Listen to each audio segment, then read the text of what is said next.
Ako sa voláš? Matúš. Matúš. Matúš, áno. Dobre, ha?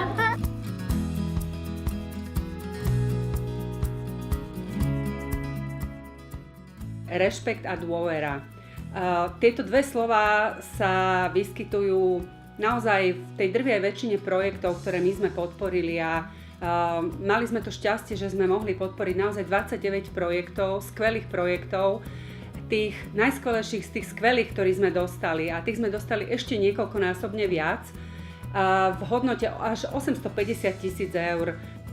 With our funding, we can improve on their work and assist them. And I think that is very valuable both for the school but also for us. We like to be part of this positive process of inclusion.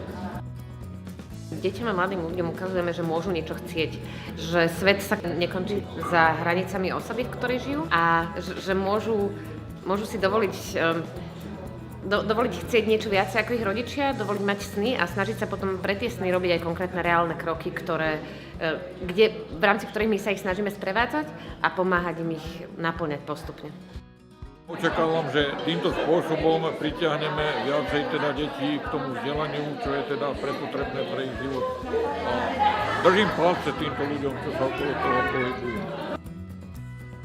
My sme vďaka týmto Norským fondom v tej téme detí a mladých ľudí dokázali jednak zastabilizovať tie neziskové organizácie na to, aby mohli oni ďalej pokračovať, ale zároveň sme dali priestor nejakým novým veciam a to aj vďaka organizáciám z donorských krajín, kde aj naši grantisti boli sa učiť, priniesli nejaké know-how odtiaľ a to bol tiež dôležitý aspekt tohto programu. Vnímam zmysel našej práce, že dávame priestor a dávame alternatívu, ako vyrásť v pohodového človeka, ktorý rozvíja komunitu, ktorému záleží na tom, ako to okolo mňa vyzerá a ktorému záleží na tom, aký som človek. Vďaka tomuto fondu bolo to, že sme mohli podporiť založenie a naozaj rozbeh Koalície pre deti Slovensko a týmto vlastne akoby začať takú novú éru, ktorá tu nebola na Slovensku, éru advokačných aktivít v oblasti ochrany práv detí tu na Slovensku. Momentálne sme vo veľmi úzkom kontakte s výborom OSN pre práva dieťaťa, pretože sme pripravili doplnkovú správu o stave detských práv na Slovensku za posledné roky, s ktorou sa ďalej pracuje a ja verím, že jej výstupom bude to, že sa tu začne zase nejakým spôsobom meniť nastavenie spoločnosti voči skutočným potrebám detí a mladých ľudí. Formou hier, formou rôznych diskusí ich vedieme k tomu, aby si uvedomili, že vlastne prečo sú tu a aby dokázali žiť taký plnohodnotný a lepší život. 10% investovaných do podpory občianskej spoločnosti bolo veľmi múdre rozhodnutie, pretože občianská spoločnosť, mimovládne organizácie, rôzni aktivisti sú veľmi dôležitým stakeholderom, veľmi dôležitým aktérom spoločnosti práve tých inovácií. V tejto lokalite sme od 98. Takže je to naozaj dlhé roky zháňania donorov, sponzorov a kohokoľvek nejakých podporovateľov. Jeden z nich boli aj norské granty, ktoré nás podporovali 18 mesiacov, podporovali projekt Pentagon Inak, ktorý priniesol napríklad aj komunitnú prácu do tejto lokality.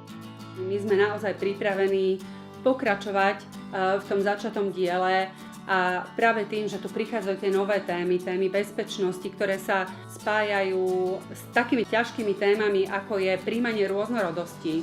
My sme túto tému čiastočne už začali práve takouto prierezovou témou boja proti nenávistnej komunikácii, čo bola jedna z prierezových tém aj v rámci tohto fondu, tak myslím si, že teraz táto téma bude ešte dôležitejšia. Je dôležité nastaviť tu systém, aby tá inklúzia takých iných detí so špeciálnymi potrebami, detí z rómskych komunít, aby dostali ešte väčší priestor, lebo aj to je tá rôznorodosť, ktorá je veľmi dôležitá práve že pre tú väčšinovú spoločnosť. Potom naozaj vyrastú v tie osobnosti, ktoré dokážu pohnúť tou budúcnosťou, lebo budú mať v sebe tú sebaúctu, sebapoznanie a nebudú mať potrebu potom ponižovať niekoho iného, ale naopak budú v ňom vidieť niečo jedinečné, ktoré môže byť v prospech aj ich samých.